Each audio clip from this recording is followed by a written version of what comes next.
Oh, it's going to be one of those days. All right, let me get settled in here. Thanks, folks. Hello, good morning, and welcome. You are listening to Gearing Up. This is the Everyday Carry podcast that anyone can enjoy. I am your host, Greg. This is normally the Monday morning commute. However, we're switching things up. It's Wednesday morning. Let me see what today's date it is. It is Wednesday, the 11th of March. Ooh, wow. So didn't do an episode on Monday. Didn't do an episode on Tuesday. Here's why. Monday, the wife stayed home sick. Yeah, that was okay. So she stayed home sick Monday, and me being the opportunist that I am, I was like, hey, I'm going to drive your car because it's significantly nicer. So I drove her car. So, of course, I didn't have my microphone and all of that. And then Tuesday, God, I woke up at, 3 something-ish. And April was sick still. Or again, I don't know how that works. But, so the whole idea was I stayed home from work so that I could take her. Miss Foster was also sick. The idea was to take her to the doctor in Houston. Turns out she didn't need to go to the doctor in Houston. She went to somebody down here, so I ended up just going into work a couple hours late and helping her get Foster out the door with her mom and get him to the doctor and all that stuff. So Tuesday was a little bit crazy as well. So here we are. I didn't plan on doing one this morning. But I said to myself, I've got to do one this week, and no time like the present, as they say. So, in case you missed my last episode, that was the smart home horror story. It wasn't that bad. Hindsight, it really wasn't terrible. And now, fast forward a few days. I guess almost a week, and the thermostat's been great. Cameras have been great. I added an additional camera outside because we didn't end up needing it inside like we thought we were going to use it. So now we've got kind of a bird's eye view of everything. Not a bird's eye view, 360 degree view of everything outside, which is great, and I'm happy with it. I also spent the weekend maintaining the yard. I did some early spring, late winter fertilization. So we're going to see how that goes here in the next week or two. But yeah, honestly, looking back at installing that thing, it wasn't as bad as I made it sound. It's all good now, and it's working great. So that's a quick update on what's going on. Today I wanted to talk about, and this is not kind of at length, this is really just I'm driving to work, here's 10-15 minutes about this thing and the people, and sorry I sound like I'm dying, but I try to do like an EDC collection update in these episodes and kind of talk to you guys about the state of what's going on with my pockets. And everything is still pretty similar. The McBee is still absolute GOAT. I've got, Jonathan is working on a pocket clip for me. He put out a sort of a semi-custom pocket clip for the McBee that's more similar to his customs. So I reached out to him and asked him for a special favor, and he's been kind enough to put up with my shenanigans. So I've got a new clip coming for it, which if I have any complaints about the McBee at all, it's the clip. It's just not, there's not enough ramp. It's kind of hard to put a normal sized clip on a knife that small. So I understand why it is the way it is, but I just don't love it. needless to say, it's been fine. I've actually gotten to the point where I don't use the clip because of that, and so hopefully this new one will make it better. I also put in an order for a micarta scale for the McBee, so like a show side micarta. We'll see how that one's like a month and a half out, so no real updates on it yet, but once I get it, we'll talk.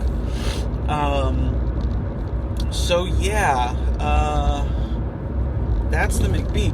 Let's talk about what I really wanted to talk about today, which is my new second favorite knife. Definitely a proud owner of this one. It is the Finch Knife Co. Runtley. These guys, it's incredible. So first I wanted to talk about the company. So Finch Knife Co. And this may not all be factually 100% accurate just because I'm going off of memory, and as you guys know, I've had a busy few days. So, but it's a couple brothers out of Sitwell, Kansas. So they loved like hunting and fishing and all that stuff, and they had been talking about it for a while. I know one of them's a photographer, and they finally just decided to pull the trigger on designing this knife. And if I remember correctly, they've only been at it like 6 or 8 months, which is insane to catch them this early on, and just to see the quality and the designs and the sort of the brand that they're building, and they're kind of setting themselves up. So, huge shout out to those guys. I messaged them back and forth, and we chatted for a little while. And you guys know, like the Maker series and some of the interviews I've done on this show, I like deep diving and kind of figuring out what makes you guys tick, and what the stories are behind how this stuff came to be. So eventually we're gonna do either a podcast or a blog post or both on Finch Knife Co. and I want to tell a little bit more of their story, but just kind of, again, a high level overview. These guys have not been at it very long, and they've got one model out that is crushing it. I mean, it's just super cool. And then they've got 2 others in the works that are also very cool. So we're going to talk about the Runtley today. Now, I've got the Runtley in my pocket, one of my pockets, because I also felt sad yesterday not carrying the McBee, because I like to carry it. But I've got the Runtley with me today, and I'm not going to get too deep into tech specs.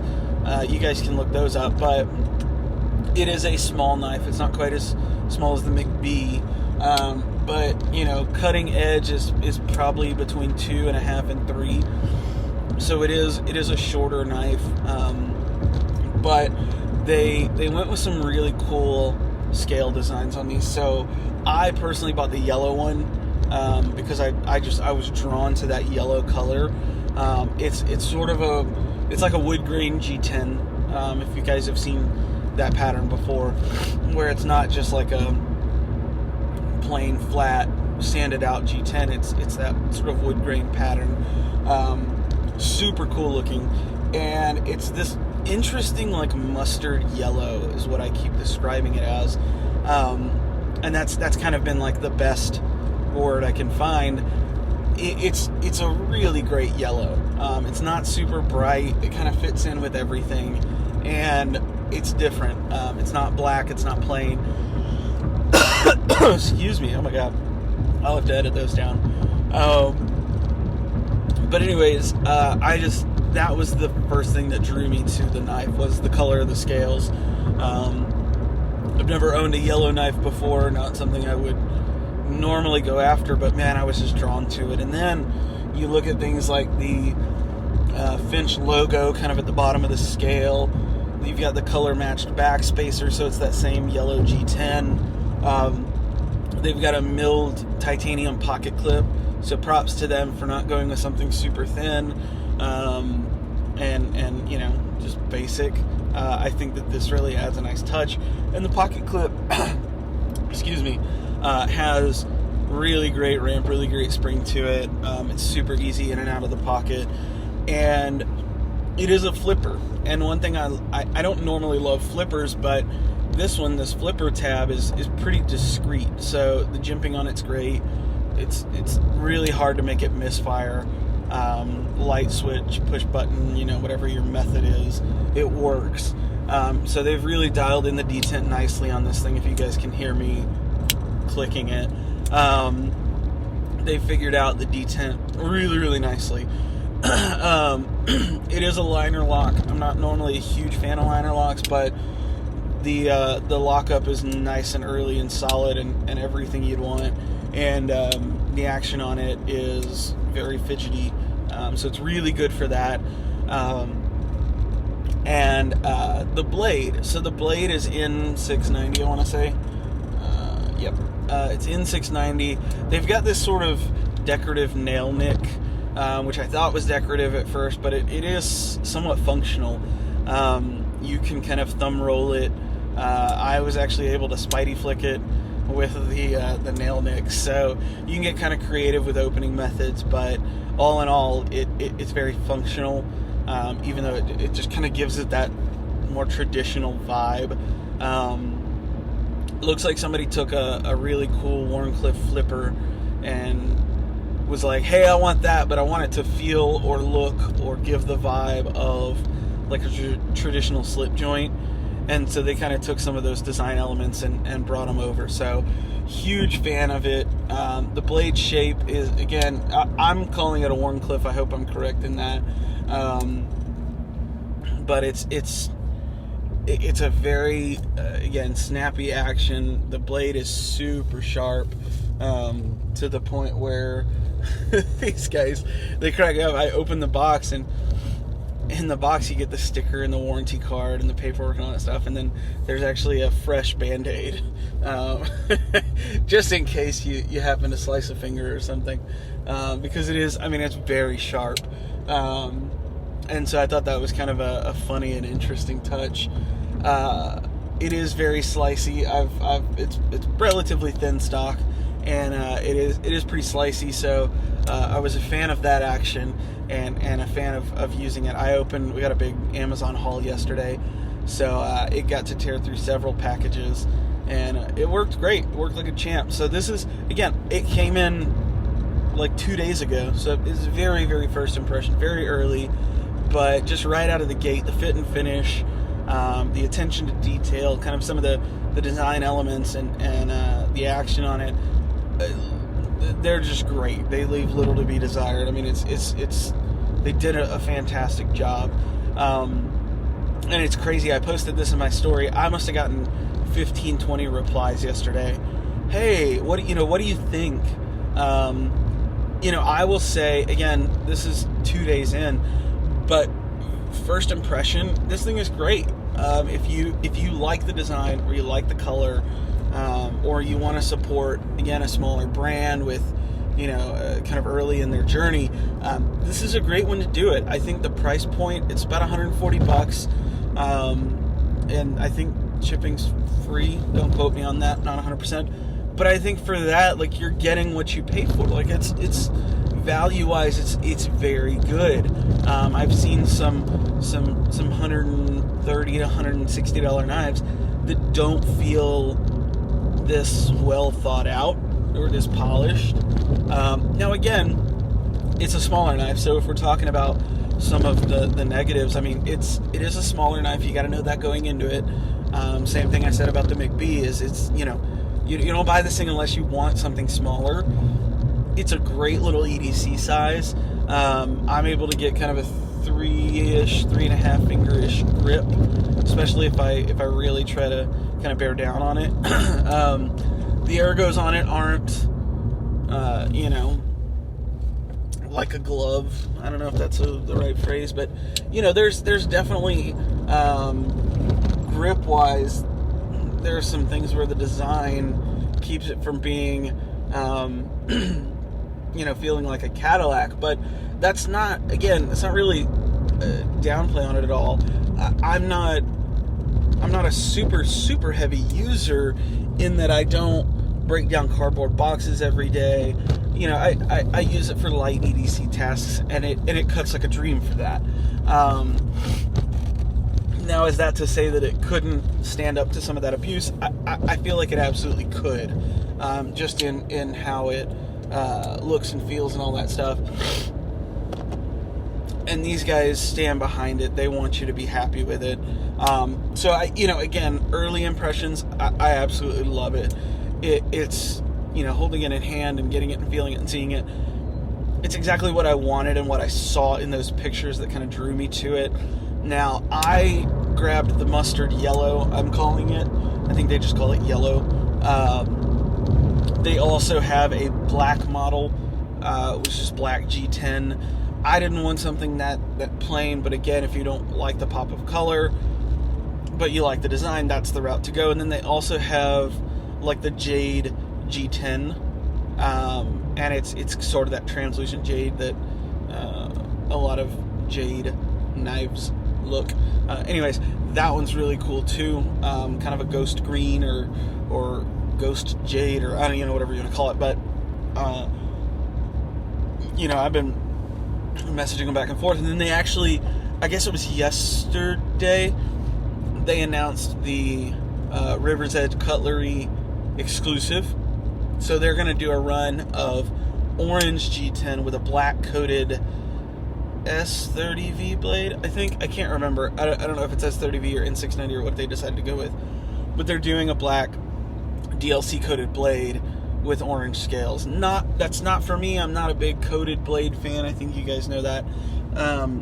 That being said, it looks insanely cool. So I love that they're, kind of, again, this early on, they're doing these kinds of things. The two models that they've got coming up are both very different in that I'm trying to remember. I don't want to get the names wrong, so I'm not even going to try.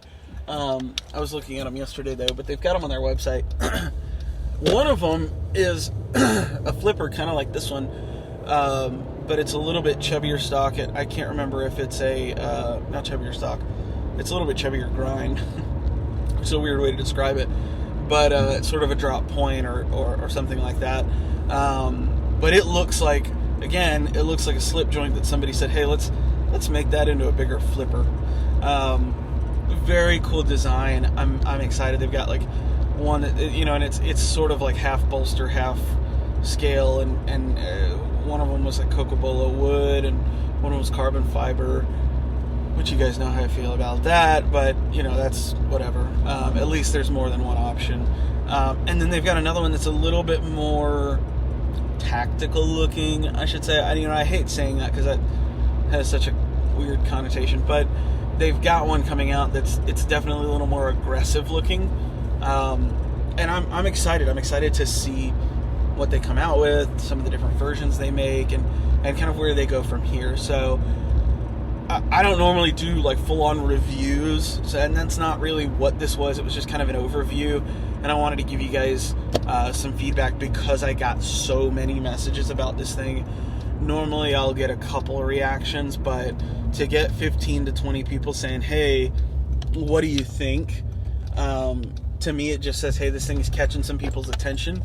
But again, they're small. They have 2,800 followers, 2,900 followers. So they're not huge. I think, I think I got in early on these guys and jumped in before the wave of hype came their way. Well deserved too. I mean, they absolutely just are crushing it design wise and all of that. So, kind of wrapping it up. If you guys have been on the fence, go check out Finch Knife Co. Go check out the Runtley. This little thing is, it's really a satisfying knife to carry. So be sure to check it out. And if you get to it, tell them hey, I heard about you guys on this podcast I listened to, and I wanted to check it out. That would just be cool for them to come back and say, hey, thanks so much for talking about it. Anyways, long story short, the Finch for me, the Runtley is a very unique little knife, and it's a lot of fun, and I've enjoyed carrying it for a day or two, and I'm going to continue carrying it, and I can't wait to see what these guys do down the road. So highly recommend checking them out. Anyways, I'm here at work. I hope you guys have an awesome day, an awesome rest of your week, an awesome weekend. Whenever you're listening to this, thank you guys again for the continued support. Most of you guys are listening on iTunes. If you're listening on iTunes and you haven't, go leave a little 5-star review. Go leave us a rating, just a 5-star rating, and then leave us a review. Say, hey, these guys are awesome. Thanks for doing the podcast, whatever. We love it. It helps other people see what we're doing, and it helps us continue to grow. So we appreciate you taking time to do that review. Other than that, I'm going to go get my butt to work, and I will talk to you guys in the next episode. Have a good one. Peace.